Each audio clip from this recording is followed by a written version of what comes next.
Halo teman-teman, balik lagi sama gua Ricky. Di video kali ini gua nggak akan ngoding, tapi gua akan lebih bercerita ya atau sharing. Gua di sini habis baca salah satu tweet dari Mas Galuh ya di sini. Jadi ini cukup panjang, nanti mungkin akan gue coba share di description apa aja gitu ya. Tapi kalau misalkan kita ambil poinnya satu persatu, misalkan dari yang pertama nih. Jadi Mas Galuh ini problemnya adalah ketika semester 6 dia tuh udah bingung ya. Gue mau jadi apa? Kalau dibandingin sama teman-teman lain, gue nggak bisa apa-apa. Mereka udah pada bisa coding, intern di company yang bagus, sedangkan gue gini-gini aja. Habis lulus gue mau ngapain? Jadi itu adalah problem utamanya gitu ya. Jadi Mas Galuh ini ketika semester 6 bingung karena mungkin dari sisi knowledge atau apa pas kuliah kurang dari teman-temannya.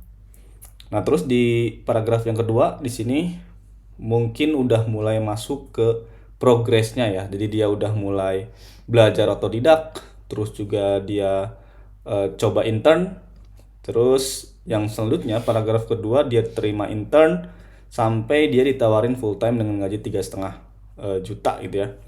Terus dia lebih milih buat nyoba challenge ke Jakarta dengan ekspektasi kalau ke Jakarta karir growth-nya akan lebih cepat dan dapat offering pertama 6 juta. Terus dia tetap fokus, jadi di sini proses terus belajar sampai eh, di sini tuh kayak klimaksnya bahwa beliau ini nggak percaya dari dulunya dia mahasiswa yang luntang-lantung, bingung habis lulus mau ngapain gitu ya. Sampai sekarang ditawarin jadi head of design di suatu company. Nah, jadi dia dapat email, dapat tawaran untuk kayak interview lah sebagai head of product design gitu. Nah, terus dia yang terakhirnya itu pesan untuk teman-teman jangan pernah ragu sama diri kalian, tetaplah bermimpi dan tetaplah berusaha. Nah, tweetnya Mas Galuh ini gua quote ya, quote tweet. Kenapa gue quote tweet? Karena mirip-mirip sama yang gue alamin juga gitu. Dan di sini gue coba mau share pengalaman gue aja. Nah, kalau misalkan Mas Galuh tadi itu baru sadarnya pas semester 6, kalau gue sadarnya itu pas abis wisuda gitu ya. Jadi pas abis wisuda gue bingung mau ngapain, terus kuliah itu dapat ilmunya itu apa aja. Gue pokoknya mikir suram gitu ya. Karena pas kuliah isinya cuman kebanyakan nongkrong, kebanyakan main. Jadi bingung abis wisudanya mau ngapain. Nah, terus gue juga di sini bikin threadnya. Nah, jadi gue jelasin semua itu karena telatnya rasa suka belajar. Nah, jadi gue tuh pas di kampus bukannya gue memanfaatkan kesempatan kuliah dengan baik dan benar, tapi gue malah kebanyakan main, kebanyakan nongkrong. Gue waktu itu sering main ke warnet, turnamen-turnamen game komputer. Waktu itu gue main Point Blank, mungkin teman-teman yang anak 90-an tahu game Point Blank di warnet. Gue dulu ikut turnamen-turnamen, gue sering latihan sama tim gitu.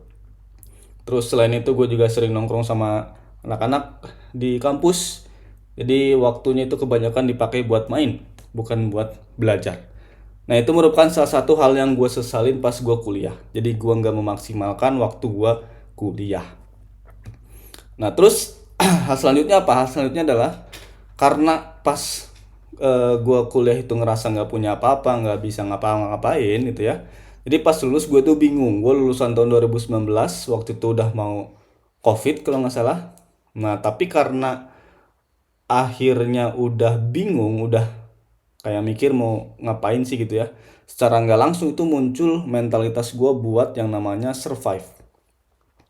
Jadi gue udah mikir nih, gue mau gini-gini aja, mau stay di tempat aja diam gini, nggak ngapa-ngapain. Teman-teman gue udah ada yang kerja di perusahaan A, di perusahaan B, ada juga yang lanjut kuliah S2 gitu.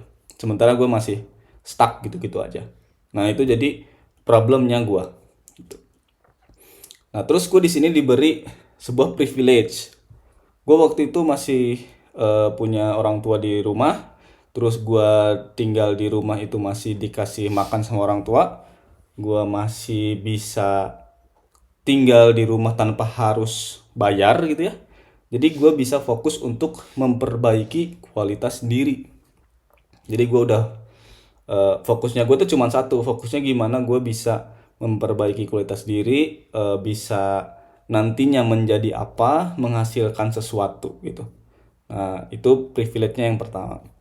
Nah, terus beruntungnya lagi nih gue pas abis wisuda, meskipun udah mikir mau ngapain gitu ya.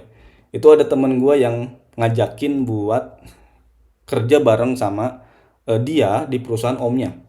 Nah, terus di situ gue bikin landing page pakai WordPress. Waktu itu gajinya pas 2019 ya mau 2020 itu 1,5 juta per bulan. Nah, ini buat S1 ya. Jadi gue baru lulus wisuda nih S1 dengan gaji segini gue mau-mau aja waktu itu ya. Nah, terus di sini juga nih gak nyangkanya kenapa? Karena ketika gue bikin landing page nih, setelah bikin landing page, gue itu baru muncul rasa suka akan belajar. Jadi timbul rasa penasaran gue waktu itu. Oh gini tuh bikin website tuh cuman drag and drop, geser-geser doang pakai Elementor plugin. Nah, gue penasaran tuh gimana sih caranya kalau misalkan bikin web kita ngoding langsung HTML, CSS, JavaScript. Nah, jadi ketika gue menerima kerjaan ini dari temen gue itu, ternyata kerjaan inilah menjadi starting pointnya buat gue menyukai belajar web gitu. Nah, dari situ juga gue jadi rajin belajar otodidak web selama kurang lebih 6 bulan. Terus akhirnya ngeberaniin diri buat ngambil bootcamp. Bootcampnya ini mahal, nggak dikit ya biayanya, menurut gue sangat-sangat mahal. Dan itu gue bayarnya cicilan. Jadi gue abis kerja itu tiap bulan gue bayar buat nyicil ke si bootcampnya. Nah, pas gue nyicil bootcamp ini waktu itu pas lockdown dan gue tinggal di rumah. Jadi gue makan dari orang tua, tinggal di rumah orang tua. Gue cuman fokus belajar, itu salah satu privilege yang gue punya. Nah, dari bootcamp ini meskipun sangat-sangat mahal, meskipun harus dicicil setelah kerja, tapi dari bootcamp itu gua berhasil ya ngebuka semua tools-tools gua buat gua belajar gitu. Maksudnya apa? Jadi gini, ketika gua bootcamp, gue itu mau nggak mau belajar setiap hari. Yang pertama. Terus gue pas bootcamp itu bukan diajarin ya, kayak nyoba yang namanya itu pantang menyerah. Kenapa pantang menyerah? Karena di bootcamp ini setiap hari kalian tuh dikasih tugas. Mau nggak mau tugasnya dibenerin. Kalau misalkan nggak dibenerin atau nggak dikerjain, itu nanti nggak bisa lulus. Tuh pantang menyerah. Terus penasaran akan sebuah topik. Nah, karena gue udah dipaksa buat belajar setiap hari sampai akhirnya mau buat belajar setiap hari. Jadi ketika instrukturnya ngasih sebuah topik yang bagus gitu ya, yang bikin penasaran, itu gue bakal penasaran sama topiknya. Oh ini kayak gini nih, meskipun belajarnya lambat dibandingkan dengan teman-teman yang lain mungkin yang udah punya background sebelumnya, tapi seenggaknya topik itu bikin gue penasaran, dan gara-gara penasaran jadi gue pengen belajar.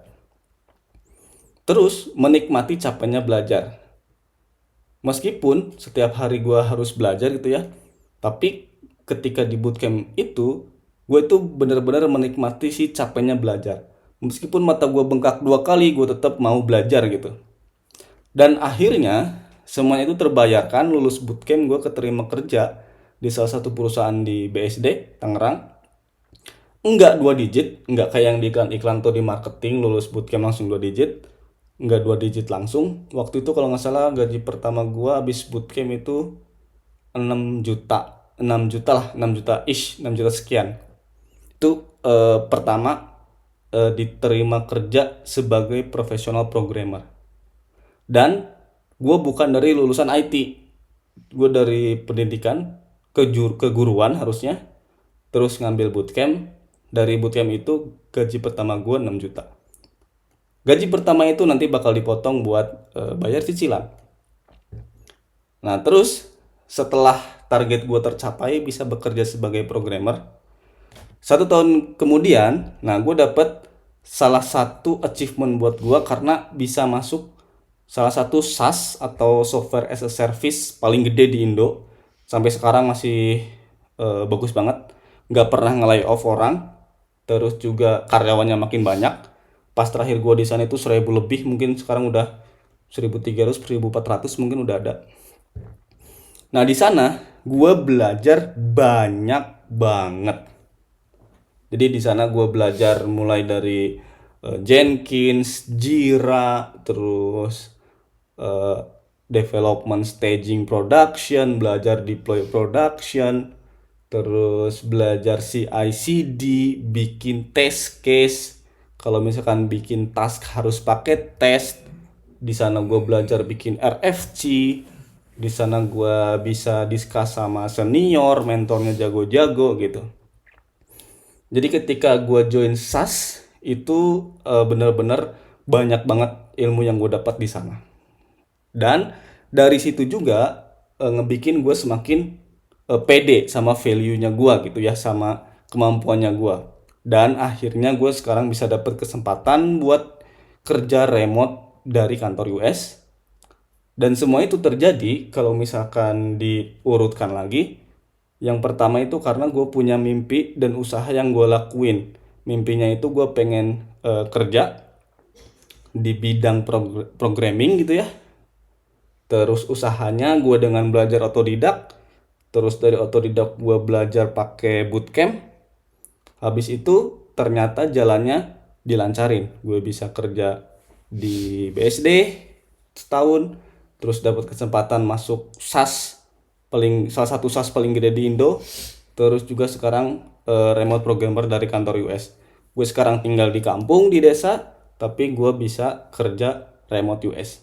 Jadi di akhir kesimpulannya itu yang penting kitanya percaya sama diri kita sendiri, terus kita punya mimpi dan kita punya usaha yang kita lakuin secara konstan. Sisanya biar Gusti Allah aja yang menentukan ya guys ya. Sama kayak yang ditulisin sama si Mas Galuh di sini. Jangan pernah ragu sama diri sendiri, tetaplah bermimpi dan tetaplah berusaha. Oke, segitu dulu sharing dari gue juga. Mungkin nanti gue bakal share si threadnya Mas Galuh ini ya. Oke, stay tune terus. Salam programmer best friend.